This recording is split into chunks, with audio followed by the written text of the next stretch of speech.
avait quelqu'un qui a dit que je peux pas jouer aux poupées, et après j'ai pleuré.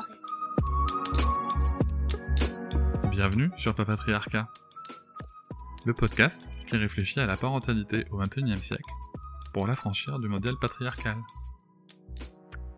Bonjour chers auditoris, merci pour votre soutien, merci pour les 5 étoiles que vous mettez sur vos applications de podcast, merci pour les commentaires, notamment sur Apple Podcast. Vous me demandez souvent comment est-ce que vous pouvez soutenir le podcast encore plus. Eh bien, sachez qu'il existe l'abonnement Papatriarcat Plus. Cet abonnement vous permet notamment de ne plus avoir de publicité sur les épisodes, de les avoir un jour plus tôt, et surtout d'avoir accès à tous les épisodes bonus qui sont disponibles une fois par semaine, que ce soit avec mes invités et parfois des épisodes en solo où je vous partage mes réflexions sur des sujets précis. Pour vous abonner, il vous suffit de vous rendre sur le lien disponible dans la description de chaque épisode. Je vous invite maintenant à découvrir un court extrait d'un des épisodes bonus. Rebonjour Violaine. Rebonjour Cédric. Bienvenue dans ton épisode bonus.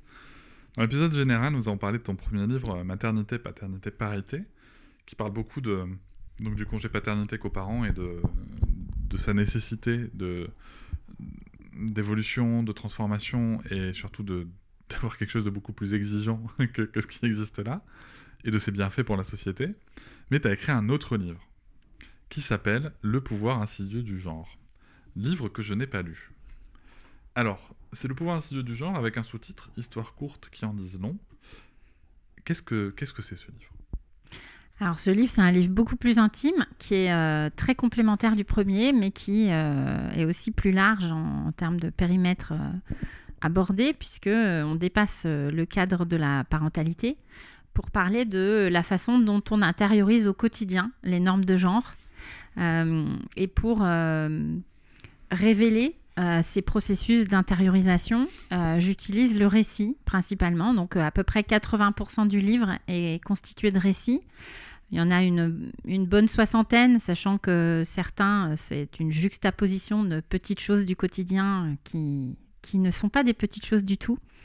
Et j'ai pris l'habitude de dire que c'est dans l'anodin que réside l'important. Pour expliquer ma démarche.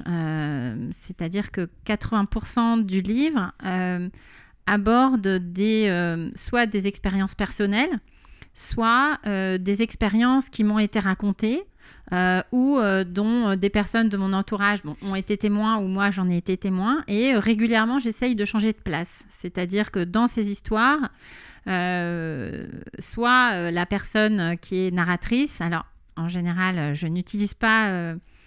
en fait, tout est au tu. C'est-à-dire que j'essaye de happer ma lectrice ou mon lecteur par une interpellation avec le tu.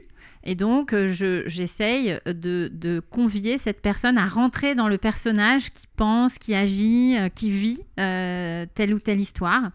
Et donc, en une demi-page à 5-6 pages, ça dépend des textes. Et c'est la fin de ce petit extrait du bonus. Je vous invite bien sûr à vous abonner à Papatriarcat Plus dans le lien en description de chaque épisode du podcast. Mais vous pouvez aussi, si vous le souhaitez pour soutenir, mettre 5 étoiles au podcast, me rejoindre sur les réseaux sociaux Instagram, Facebook, et aussi ne pas hésiter à commenter et à partager l'épisode, le podcast et bien entendu les contenus sur les réseaux. Merci beaucoup, à bientôt. Je vous remercie de m'avoir écouté. Je vous invite à vous abonner et nous pouvons aussi nous retrouver sur Facebook, Instagram et sur le blog papatriarcat.fr. À bientôt.